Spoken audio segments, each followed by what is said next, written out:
इस वीडियो के माध्यम से आज हम जानेंगे यदि धन दौलत का समय रहते सदुपयोग नहीं किया जाता तो वह धन दौलत नष्ट हो जाती है। एक गांव में धर्मदास नामक एक व्यक्ति रहता था। बातें तो बड़ी ही अच्छी करता था, परंतु एकदम कंजूस था। ऐसा वैसा कंजूस भी नहीं, बिल्कुल मक्खी चूस। चाय की बात तो छोड़ो, वह किसी को पानी तक के लिए नहीं पूछता था। साधु संत और भिखारियों को तो देखकर उसके प्राण ही सूख जाते थे, कहीं कुछ मांग ना बैठे। एक दिन उसके दरवाजे पर एक महात्मा आए और धर्मदास से सिर्फ एक रोटी मांगी।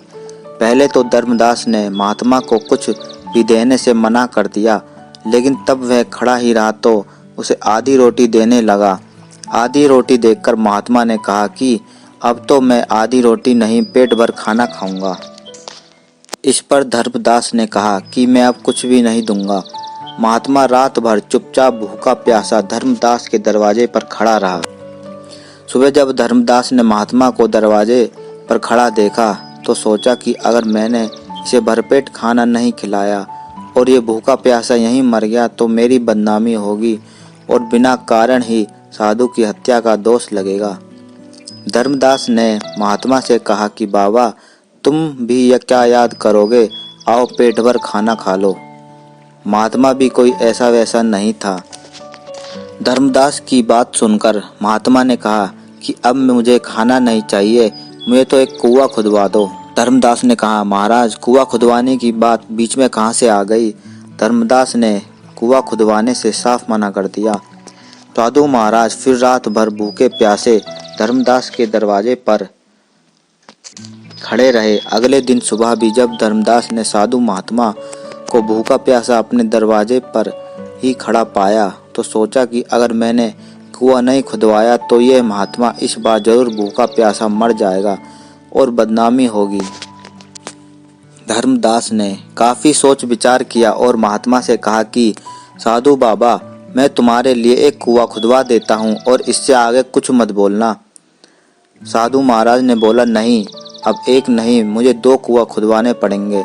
महात्मा की फरमाइशें बढ़ती ही जा रही थी। धर्मदास मन ही मन सोच रहा था, अगर मैंने 2 कुएं खुदवाने से मना कर दिया तो ये 4 कुएं खुदवाने की बात करने लगेगा।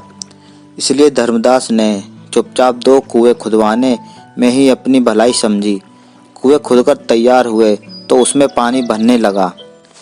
जब कुओं का पानी भर गया तो महात्मा ने धर्मदास से कहा, 2 कुओं में से एक कुआं मैं तुम्हें देता हूँ और एक अपने पास रखता हूँ।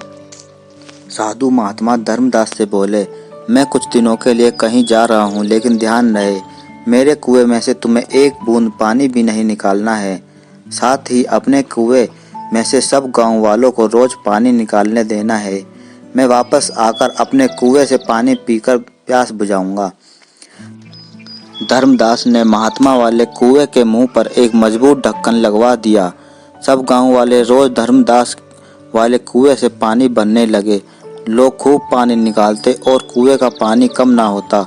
शुद्ध शीतल जल पाकर गांव वाले निहाल हो गए और बड़े ही प्रसन्न रहते थे।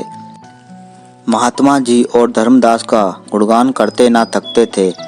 1 वर्ष के बाद महात्मा पुनः उस गांव में आए और धर्मदास से बोले कि उसका कुआं खोल दिया जाए। धर्मदास ने कुएं का ढक्कन हटवा दिया।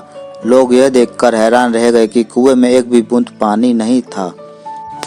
महात्मा ने आगे कहा, कुएं के पानी की तरह ही धन दौलत की भी 3 गतियां होती हैं, उपयोग, नाश, दुरुपयोग। धन दौलत का जितना इस्तेमाल करोगे वह उतना ही बढ़ती जाएगी। धन दौलत का इस्तेमाल ना करने पर कुएं के पानी की तरह वह धन दौलत निरर्थक पड़ी रहेगी, उसका उपयोग संभव नहीं रहेगा और अन्य कोई उसका दुरुपयोग कर सकता है। अतः अर्जित धन दौलत का समय रहते सदुपयोग करना अनिवार्य है। महात्मा ने कहा, हमारा समाज जितना अधिक ज्ञानवान, जितना अधिक शिक्षित व सुसंस्कृत होगा, उतना ही देश में सुख, शांति और समृद्धि आएगी। फिर ज्ञान बांटने वाले अथवा शिक्षा का प्रचार प्रसार करने वाले का भी कुएं के जल की तरह ही कुछ नहीं घटता, अपितु बढ़ता ही है। धर्मदास ने कहा, हाँ गुरुजी, आप बिल्कुल ठीक कह रहे हो, मुझे अपनी गलती का एहसास हो गया।